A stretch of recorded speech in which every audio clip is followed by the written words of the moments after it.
Now, employers will have to adapt workspaces to comply with social distancing as workers return to offices, with architecture firm P&W urging businesses to keep safety and sustainability front of mind. And on this topic, we're now joined by Stephen Charlton, MD of P&W. Stephen, thanks for being with us today as we talk about this topic that's very much front of mind for a lot of people watching this show, getting ready to go back to the office. I know you have recently produced a roadmap to return to work for your clients and other businesses beyond the obvious measures like socially distanced desks and wider corridors. What do companies want in their newly adjusted offices? Hi, good morning. I think the big thing is, people do want to come back to work. The whole concept that people wanting to work from home forever it's a fallacy. It's not going to happen. People want to collaborate and people want to learn from each other. So I think when we're thinking about the return to work, what we're trying to provide is spaces for collaboration. Flexibility is a huge thing, obviously, but well-being and sustainability are going to be massive agenda items as we move forward. And companies, no doubt, across sectors are contemplating what the future is going to look like, and that entails resizing in a lot of cases, perhaps just resizing the number of employees that will be coming into the office for all those reasons you just outlined. I'm curious what you're seeing in terms of office leasing trends with so many companies looking to reevaluate what they actually need out of an office space now. Yeah, a lot of our clients, obviously, they would need them to move quite soon, although we've got lease breaks, so they're right at the front and center of this. They're trying to think, well, looking into the future, what do we need? How much space do we actually want? How do we want to work? And the reality is it's quite difficult now to think about that because we're in the middle of this still. We're just coming out of it. So this idea of flexibility is massively important because we don't quite know what it's going to be, but people have to make decisions.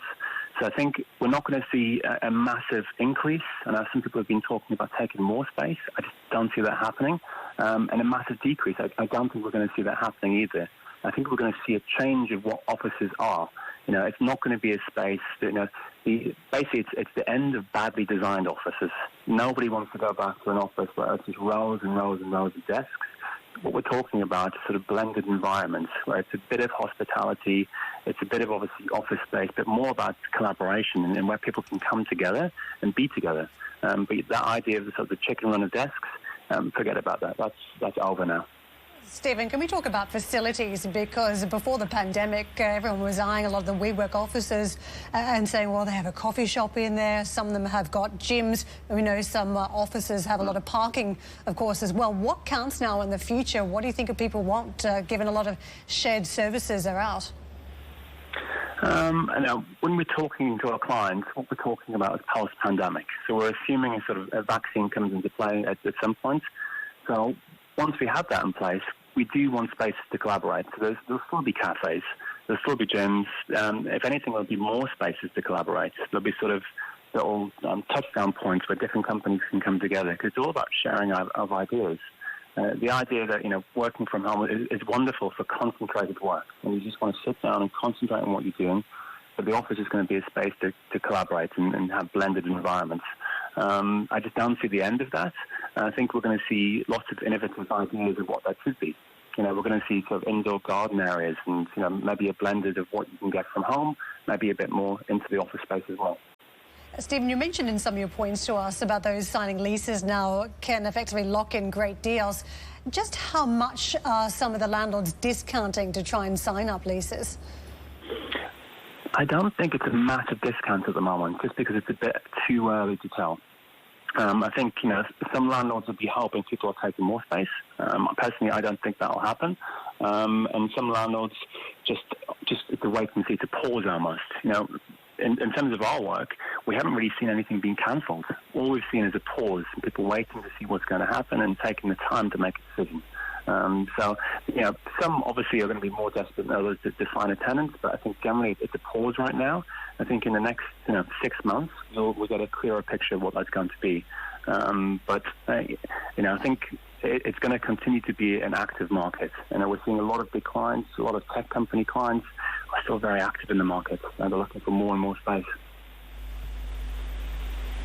And in terms of where they're looking for more and more space, we're watching the residential housing market, seeing an uptick in interest in places outside of the usual corporate, the usual city centers, as people look for more green space. Are you seeing a shift in terms of where companies are looking to expand or shift their offices? I think there's a thought process right now behind that. I think, we do sort of master planning as well as doing the architecture and the interiors. And I think one thing we're going to start thinking about is pandemic resilience. This won't be the last pandemic. There'll be something else that happens in the future. So now we really have to think about what that would mean and how we adapt and how we adjust to that. We don't want to get into a situation where the whole economy has to shut down again. So we have to build that level of pandemic resilience. So I think we are going to see maybe a distribution of locations. It's sort of like the hub and spoke model, where you have your main hub somewhere central, which is where you have the beautiful office with all the latest technology and your showcase to the outside world and to your clients. But then maybe in other locations, you have a sort of a midway place, which is where staff can go, and it's an upgrade from their home working, but they don't have to come into the city centre as well. So I think we're maybe going to see a bit more of that as we go forward. Stephen, thank you very much for joining us today. Stephen Charlton with us, MD, P&W.